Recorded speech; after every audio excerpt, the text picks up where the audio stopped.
Highly gifted, my jacket's thrifted. Watch me get a pattern shifted, just acting different. Living in my minutes, I'm catalytic. That's why they love to jack the style like it's on a Civic. Can you imagine accessing your education anytime, anywhere? Well, welcome to Future Ready, episode 3, where we take you behind the scenes of Boston Broadcast and its very innovative approach to learning that's really going to break molds across the country. So you're going to see how this flexibility can really become your academic superpower. Keep watching. City Campus is unique. We not only designed the learning experiences carefully underpinned with text, with the systems, with qualified faculty, with staff, with a broad network of support centers that in many instances also serve students in less urban areas, where there isn't a traditional university available either. Sure. So City Campus opens a broad range of opportunities, and our statistics for open distance e-learning provider, our statistics for student participation, for student successes, for student throughput are way above the minimum standards and the national norms. Right. And it's simply because we have a very finely curated ecosystem around the learning experiences and around making the student the center of this experience. Because ultimately it's about the student. It's about the student needing to be nursed, needing to be nursed through to graduation, because that's that mirrors us. And that's our responsibility. So, and I think also as a last notion to that, we have a deep passion and a deep commitment to post-school education. We're passionate about the field. Each time when we design a new qualification, when we enter the space, we're deeply passionate about carving out the curriculum, about sequencing the events, about selecting the type of assessments, about the selection of who will be the lecturers and the faculty, who will film the master lectures, how will it be sequenced and set up in the learning management system, how will we detail the student through that journey. To us, we're deeply passionate about it, and that I do believe bears itself out in why students participate, why students are successful, and why students graduate. Yeah, I mean, I'm smiling because I've been involved in some of these constructs now, and the construction of. And to your point, there is this incredible passion about this thing, making this thing work for the student. And it's beautiful to see. It's such a wonderful experience to be around some of your educators, some of the guys that run the things. It is a beautiful experience to be a part of that, because you begin to see, like you said, there's this incredible passion. And the passion stems first and foremost from the experience for the student, and what does the student have when they come out of this process. And I think it is such a beautiful thing. Where were you when I came out of school? Because, I should have heard you. It might have been slightly different. But, that kind of leads me to where we are today about this passion. Because here we are today recording, which is technically the very first season of Future Ready from this new Boston Broadcasts. And the idea behind it stems out of this passion. Tell me a little bit about Boston Broadcasts. Why are we here? What are we doing? And if you're listening to this now, you can see there are a whole bunch of other assets that exist under Boston Broadcasts. What is this thing? Why are we doing it? So primarily for us in the open distance modality, we deliver lectures, and a full range of lectures as pre-recorded sessions. Right. So we find the subject matter expert that will be best suited to the topic. We script with them the lessons like they would prepare for a classroom event, and then they go into studio and record the lessons that range from half an hour to an hour and a half on every topic within every module, so that there's a sufficient volume of auditory and visual content for the student to be supported through the texts, other than the independent reading and studying. The benefit of that, of course, is also that you can view it and review it at your own leisure and at your own time. And if you don't have data available at home or infrastructure, you can come to one of our support centers, book your seat, and review the footage and the lessons.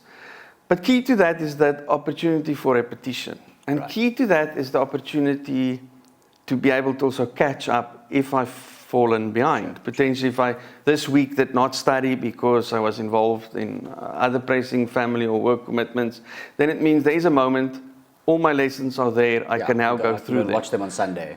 Perfect. Or I have the opportunity to repeat the lessons because I completed a formative assessment and the result was not great. The feedback indicated the areas I did not study, so now I can go back. Brilliant. So the advantage is the classroom moment did not go me by.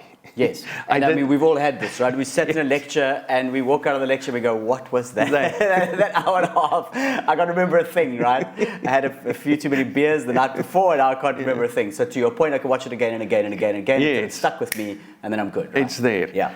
So that was to us a key moment as part of the enriching the distance learning framework, so to speak, or the experiences at distance. It's not just text. Yeah. We also proceeded with digital. So we have these video lectures, and then we proceeded to advance the experience also with digital text, where we start combining the filmed lectures with a digital version of the textbook, and we sequence that up with interactions. Okay. So you have your hard copy, the textbook you can fall back to, you have your standalone videos, but there's also an experience, and it's about enriching the experience, and it's about speaking to as wide an audience as possible in terms of all of our learning styles are different, or we're not all in the same category of learning styles. Yeah. So it's about drawing the student in to say, okay, I like the digital experience more. I read a bit, I watch the video, you tell me, you guide me to the next reading, you guide me into an interaction, I redo, if I didn't do well, I proceed. And another student will say, I will listen to the lectures, I don't necessarily like watching them. Another will say, my attention is captured better by seeing you and listening to you. So it's all about these enriching moments as a system to grab the attention of the student, to draw the student in. Yeah. So we come to Boston Broadcast. Yes. Now we come to the question you originally asked. Yes. So distance learning has been around for 200-300 odd years. There's a long history about the value of distance learning and the impact it's made globally. Right. And throughout these two decades, or these 2 millennia, radio has been introduced in various formats into distance learning in an attempt to, if you imagine the traditional distance learning is you enroll, I mail you, snail mail you the textbooks, and there you sit by yourself, wherever you find yourself in the world. And you don't know what to do next, and there's an instruction, and maybe you mail your assignment back or your project back, you get feedback. So the radio was at some point, there's a history in South Africa, there's a history in Nigeria, so I'm using bigger examples. There's a history in the UK, there's a history in America, where the radio was introduced in various formats, even in the schooling systems, to broadcast some additional lessons or some additional information sets to help augment this distance experience, to draw the student in and to enrich it with resources. Right. But to a large extent, radio has in the traditional, and there's also TV formats for that. Right. I think in South Africa all know the schooling programs that used to air in the afternoons. The very famous math teacher. Yes. I can't. It's going to come to me. It's my age, show. But yes, he used to sit there, we used to draw, we used to watch it. Yes. Lots of value out of it. Yeah. Absolutely. Yeah. Those are all formats and mechanisms as a broad shot to support distance learners. Our analysis showed now as the next iteration and enriching the system is to have started up Boston Broadcast. Right. The intent with it is to produce audio and visual content, radio and TV content, to supplement the experience that's already been built. It's to underpin it a bit further, to enrich it a bit further, not as the mastery delivery mechanism or the mastery support mechanism, but as an additional supplementary mechanism. Sure. And it's simply because we know live moments can also have an impact. Yeah. We know we can speak about different topics that the curriculum does not automatically address. And what I mean different topics is, so let's talk to graduates. Yeah. Let graduates phone in and speak. Yeah. Let's interview graduates that current students can hear from graduates. Because we're a distance system, we're not all connected all of the time. We're not a traditional residential campus. So the one part of Boston World is to bring the community, to build a bit of a community Yes. Amongst us, our graduates, our students, and our other stakeholders, and to share the broader curriculum information and to make that available. But we also want to hone in on specifics. Yeah. So one of the series is called Study Sesh, Yeah. and that's really where a lecturer will, in the week, unpack a learning outcome that is a particular challenge to students. So in addition to the notes you receive in the LMS, in addition to the text you have, in addition to the sample activities you have, in addition to the lecturer you can reach out to, in addition to the videos, there's a further highlighting that up. And again, the appreciation is not all students make use of everything simultaneously, and not all students need to make use of everything, but it is about saying nobody is left behind. Sure. If there's an area where you have a particular challenge, this would have surfaced, and there's attention given and support given to you. And it's not necessary that everybody has to find value with it all of the time, because it is meant as a broad service and underpinning to our stakeholders. Well, at least I know what I'm doing here now, so thank you. Need a little bit of background? Okay, good. I know what I'm doing here, we're good. So I think the challenge to us is enormous, because nobody has attempted, and Boston Broadcast is also birthed out of the new notion of new media. Yeah. New media being podcast, new media being short, fun, spots and moments to interact and engage with. Yeah. So to us, it is an enormous challenge to say, this is a next level project. Yeah. It's a next way of distinguishing Boston from everybody else, Sure. but it's a next moment of saying, we're concerned with our students. We're concerned to engage with you.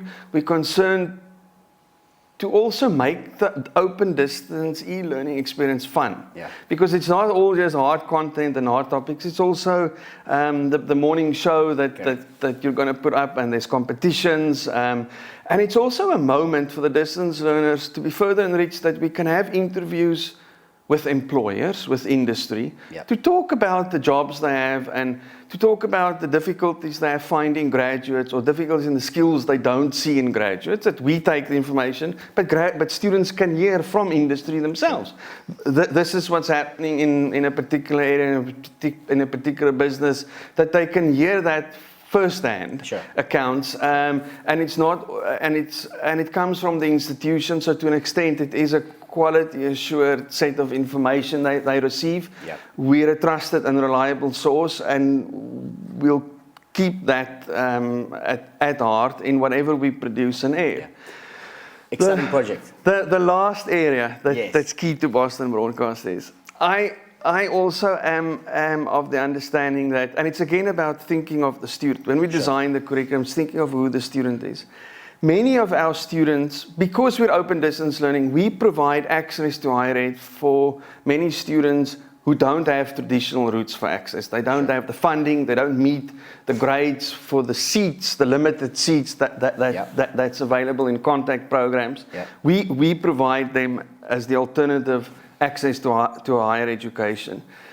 But in that moment, there is a richness in distance learning that they may not enjoy, because they're not on a campus. They don't get to see a recruiting event. They don't get to hear from an employer. They don't get to interact with a graduate.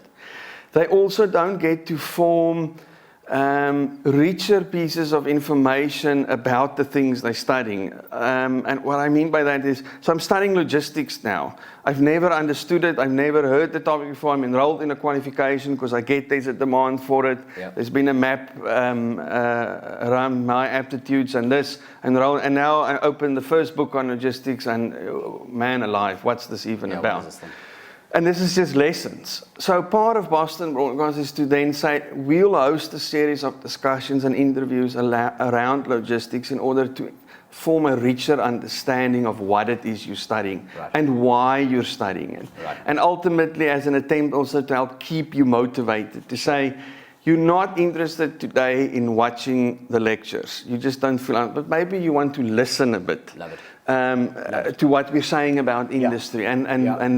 So Boston Broadcast really is that next level to set us apart and to continue to set a good footing for open distance learning. Yeah, and I want to encourage you because all of this stuff is now going to happen, right? So you're on the right platform, you're in the right space, and watch the space. To Hendrik's point, there is so much exciting stuff going to happen on the platforms, on our live streams, our different sets of podcasts that we're going to bring out, and hopefully of value to you.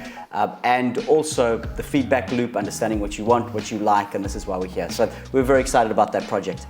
Thank you so much for watching episode 3. So I don't know about you, but when I started in higher education, like this educational choices thing was like, it was a maze, right? It was a headache. Like, what do you choose? Where do you go? So we're going to discuss this in the next episode. We're going to give you a guide to making informed decisions that set you up for a lifetime of success. We'll see you in episode 4.